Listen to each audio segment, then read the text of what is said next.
Selamat datang kembali. Kita langsung aja nih, bahas Ray Dalio lagi. Tapi kali ini fokus ke bagian ketiga bukunya, Principles, yang soal prinsip kerja. Ya, betul. Sumber kita ya kutipan dari bagian itu. Misinya, ngerangkum intisari gimana sih cara bangun tempat kerja yang efektif banget. Siap ya? Kita bedah nih. Siap. Intinya Dalio itu kan mau bangun semacam sistem ya di tempat kerja. Jadi bukan cuma kumpulan orang aja. Sistem ya. Iya, dia tuh nekanin banget perlunya prinsip yang jelas yang disepakati bareng-bareng. Penting banget ini. Kenapa tuh? Iya, karena kalau nggak ada fondasi prinsip itu, kata Dalio, organisasi cuma bakal penuh salah paham, konflik internal terus. Jadi, ya susah maju gitu. Oke, masuk akal. Nah, salah satu ide dia yang paling sering dibahas itu kan kebenaran radikal dan transparansi radikal. Ini kedengarannya agak, gimana ya, intens gitu. Maksudnya apa sih sebenarnya di lapangan? Dan kenapa ini jadi fondasi? Nah, ini pilar utama buat apa yang dia sebut idea meritokrasi. Idea meritokrasi, oke. Iya, sebuah lingkungan kerja di mana ide terbaiklah yang menang. Jadi bukan ide dari orang yang paling tinggi jabatannya atau paling senior gitu. Oh, jadi fokus di idenya ya? Betul. Nah, transparansi radikal itu artinya ya sebisa mungkin buka akses ke data, ke kenyataan. Mau itu baik, buruk, atau bahkan yang jelek sekalipun. Waduh, yang jelek juga. Iya, tujuannya biar semua orang bisa bikin penilaian sendiri secara independen. Ini katanya bisa bangun kepercayaan, terus mempercepat proses belajar bareng-bareng. Karena semua orang basisnya fakta yang sama. Intinya sih nyelarasin apa yang diomongin sama apa yang dipikirin dan apa adanya gitu. Menarik, menarik. Tapi ini pasti ada tantangannya dong, terutama soal kesalahan. Kan banyak tuh tempat kerja yang kalau bikin salah, wah, hukumannya berat. Transparansi gini bisa bahaya dong. Gimana Dalio ngatasin ketakutan itu? Nah, ini dia nih salah satu pemikiran Dalio yang menurut saya cukup radikal. Prinsipnya dia gini, nggak apa-apa bikin salah, tapi yang nggak bisa diterima itu kalau nggak belajar dari kesalahan itu. Oke.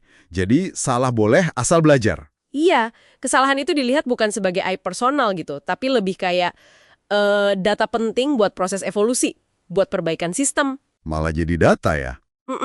Dia bahkan bilang kita harus mencintai kesalahan. Karena itu sinyal ada peluang buat jadi lebih baik. Makanya mereka punya alat kayak issue log atau catatan masalah gitu. Issue log untuk apa tuh?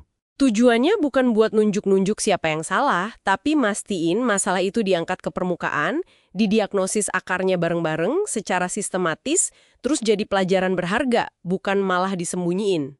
Wah, ini beda banget ya pendekatannya. Jadi kesalahan justru dicari buat jadi bahan bakar perbaikan. Oke, ini ngubah cara pandang sih. Nah, setelah budaya terbuka dan belajar ini ada, Dalio kan juga fokus banget ke orangnya ya. Ada prinsip siapa lebih penting daripada apa. Itu gimana maksudnya? Tepat sekali. Itu krusial banget buat dia. Milih orang yang tepat untuk peran yang tepat itu dianggap keputusan manajerial paling penting. Kuncinya harus paham desain atau bawaan tiap orang. Desain orang? Maksudnya? Ya, kayak kekuatan alaminya, kelemahannya, cara berpikir dia yang natural gimana. Ini bukan soal ngejudge ya, tapi lebih ke mencocokkan, biar pas gitu. Oh, kayak puzzle ya? Bisa dibilang gitu. Makanya mereka pakai asesmen kayak Myers-Briggs atau alat internal mereka sendiri, namanya baseball cards. Itu isinya kayak statistik karyawan gitu. Statistik karyawan. Wah, Iya, atributnya, rekam jejaknya gimana.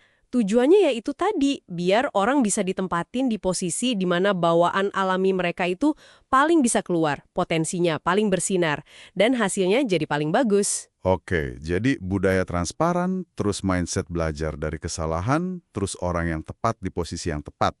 Udah 3 nih.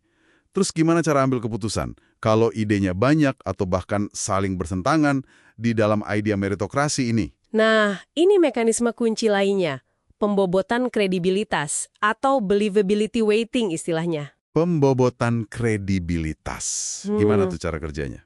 Prinsipnya gini, nggak semua opini itu bobotnya sama dalam setiap diskusi atau keputusan. Bobot lebih gede itu dikasih ke pendapat orang yang, pertama, punya rekam jejak sukses yang kebukti di area spesifik yang lagi dibahas. Oh, harus relevan ya suksesnya? Betul. Dan kedua, orang itu bisa jelasin logikanya dengan baik. Kenapa dia berpendapat begitu? Jadi nggak cuma asal ngomong ya? Iya. Ini cara sistematis buat nyaring ide berdasarkan bukti kredibilitas. Jadi bukan lagi soal jabatan atau senioritas semata. Bahkan mereka coba bikin sistematis proses ini pakai algoritma loh, Pakai algoritma. buat keputusan. Iya. Tujuannya buat ngurangin bias emosional Iya, dan bisa proses informasi lebih banyak secara objektif. Wow. Oke, jadi kalau dirangkum, pilar-pilarnya itu transparansi radikal, anggap kesalahan sebagai data, fokus ke siata yang tepat, dan keputusan dibobot pakai kredibilitas. Ini semua kayaknya ngebangun mesin organisasi yang, sangat logis dan efektif ya. benar sekali.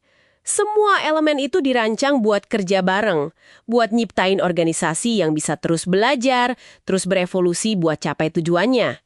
Yaitulah intinya, bangun idea meritocracy yang jalan, menurut Delio. Lalu, apa nih artinya buat Anda yang dengerin?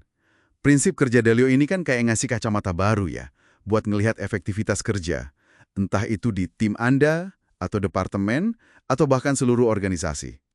Coba deh pikirin, seberapa transparansi komunikasi di tempat Anda? Terus, gimana kesalahan diperlakuin? Apa potensi unik tiap orang benar-benar dimanfaatin? Atau mungkin bisa jadi bahan refleksi juga. Di lingkungan Anda, ide terbaik itu bisa muncul dari mana aja nggak sih? Dan beneran didengerin? Atau masih kehalang sama hierarki? Nah, itu dia. Atau seberapa sering sih masalah yang sama muncul lagi? Jangan-jangan karena akarnya nggak pernah benar-benar dicari dan diperbaiki. Betul. Dan sebagai penutup nih, satu pemikiran buat Anda bawa pulang. Delio kan percaya banget sama sistematisasi pengambilan keputusannya. Mirip kayak sistem investasi pakai algoritma gitu. Iya. Nah, ini muncul pertanyaan menarik. Sejauh mana sih keputusan-keputusan soal manusia dan manajemen di kerjaan itu bisa dan mungkin seharusnya diotomatisasi pakai prinsip dan data? Terus di mana batas pentingnya intuisi? Sentuhan manusia yang kayaknya susah diukur itu. Pertanyaan bagus tuh. Sesuatu buat direnungan lebih lanjut ya. Sampai jumpa di pembahasan kita berikutnya.